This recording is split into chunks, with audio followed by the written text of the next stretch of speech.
લખનૌની MET વિશ્વવિદ્યાલયમાં કાયદાશાસ્ત્રના એક વિદ્યાર્થીને તેના સહાધ્યાયીઓ દ્વારા માર મારવાની ચોંકાવનારી ઘટના સામે આવી છે.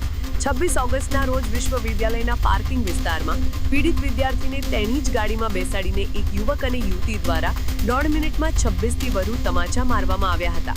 આ સમગ્ર ઘટનાનો દ્રશ્ય શ્રાવ્ય વિડીયો બનાવીને તેને સામાજિક માધ્યમો પર પ્રસારિત કરી દેવામાં આવ્યો હતો, જેના કારણે પીડિત વિદ્યાર્થી ગંભીર માનસિક આઘાતમાં સરી પડ્યો છે. પ્રાપ્ત માહિતી અનુસાર પીડિત વિદ્યાર્થી શિખર, જે કાયદાશાસ્ત્રના બીજા વર્ષમાં અભ્યાસ કરે છે, તેને તેના સહાધ્યાયીઓ દ્વારા ચારિત્ર્ય પર ટિપ્પણી કરવાના આરોપસર માર મારવામાં આવ્યો હતો. વિડીયોમાં યુવતી અને તેનો મિત્ર વિદ્યાર્થીને સતત તમાચા મારતા અને અપશબ્દો બોલતા દેખાઈ રહ્યા છે. આ ઘટના બાદ પીડિત વિદ્યાર્થી એટલો ભયભીત થઈ ગયો છે કે તેણે વિશ્વવિદ્યાલય જવાનું બંધ કરી દીધું છે અને તે હાલ તણાવનો સામનો કરી રહ્યો છે.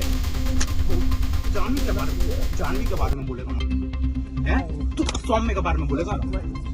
अबे एक सेकंड रुको बे, पीछे जा. आर्मन हाथ पकड़ ले, आर्मन हाथ पकड़ ले, खा ले मैं गटकियां मार दे. हो गया आयुष. अरे एक बहुत खा लिया. आयुष जानवी के बारे में फालतू बोलो. आयुष सौम्य के बारे में बोलो. सौम्य के बारे में बोलो. हो गया. बस हो गया.